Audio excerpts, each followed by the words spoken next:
Traduction sans filet numéro 133, c'est la 14e de 2018. Et histoire de quand même un petit peu rendre hommage, ou en tout cas compenser les quelques propos un peu négatifs que j'avais pu tenir récemment sur le roman de Diekoye Oyeyinka, j'ai toujours du mal avec le nom de famille, c'est ma faute, Diekoye Oyeyinka, c'est pas trop difficile, en plus ça rime avec Soyinka. Bon. Histoire de me rattraper un petit peu, Stillborn, c'est ce roman publié il y a quelques années, d'ailleurs par une maison d'édition africaine, ce qui est à saluer, et qui a été traduit l'an dernier, qui est paru en français. Voilà, j'ai pas regardé la traduction française, et du coup je vous propose la traduction du début du chapitre 2 du grand 2 de la 4e partie. Oui, c'est un roman qui est très subdivisé. Mother knew I was excited and feeling slightly betrayed. She tried woefully to be supportive. She never really knew how to hide her emotions. They pooled in her eyes, like the ready tears that announced her joy or sadness. I liked the tales by moonlight, but they paled in comparison to the bright lights of the big city. Worry, Sapella, Benin, all went by in an accelerating blur. C'est seulement le premier paragraphe pour essayer de faire des vidéos les plus courtes possibles. Mother knew I was excited. Ma mère savait, ou maman savait, puisque mother, évidemment, c'est pas mère, c'est ma mère savait, que j'étais tout excité, que j'étais excité, j'étais en proie à l'excitation, enfin non, j'étais excité. Ma mère savait que j'étais excité, and feeling slightly betrayed, et comme elle se sentait légèrement trahie, et là je dois quand même expliquer pourquoi je traduis feeling par comme elle se sentait. Il s'agit de ces propositions participiales, de ces participes présents qui en anglais en fait ont des fonctions très variables, de temps, de cause. Voilà, et donc ici, même si le participe présent en français peut avoir aussi ce sens-là, il est souvent en fait confondu, ou il peut se confondre avec un gérondif. Donc ici je préfère préciser avec une proposition subordonnée. Et comme elle se sentait légèrement trahie, ou comme elle se sentait un peu trahie, she tried woefully to be supportive. Tout en...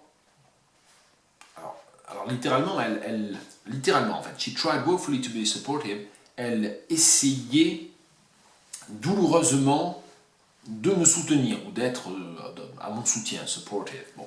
Donc là, évidemment, il y a un certain nombre de recatégorisation à mettre en place, parce que woefully, c'est qu'effectivement, elle essaie tout en souffrant, c'est ça, cette idée-là.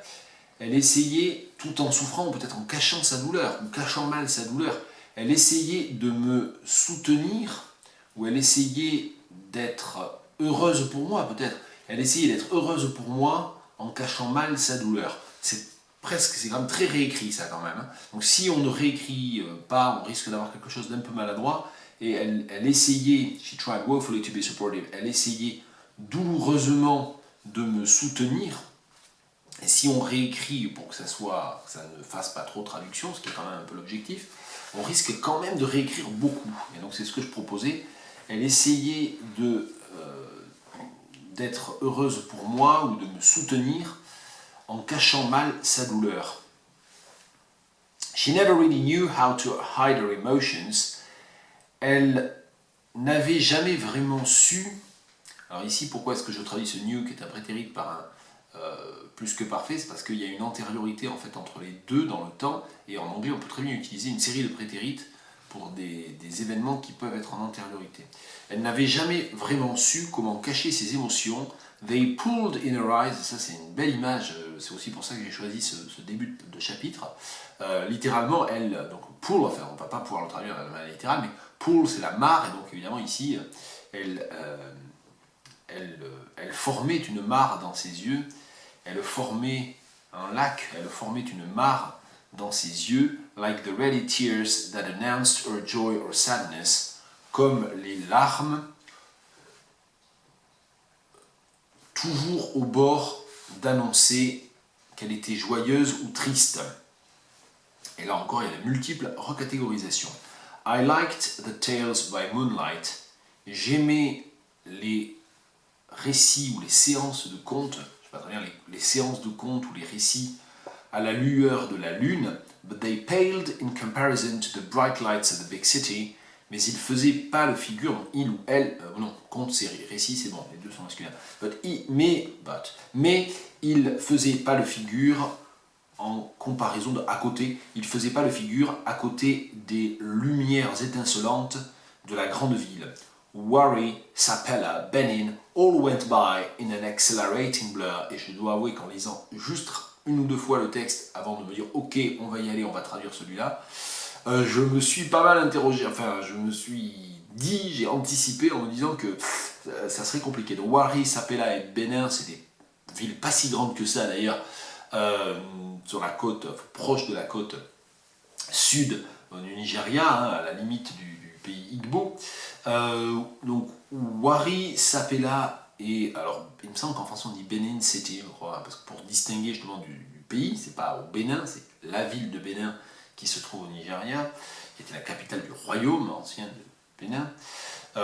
Wari, Sapella et Benin City, moi j'aurais dit, all went by in an accelerating blur, me passer devant les yeux peut-être, hein, on va peut-être étoffer comme ça, me passer devant les yeux, in an accelerating blur, dans un flou excitant, c'est-à-dire dans un flou enthousiasmant, dans un flou qui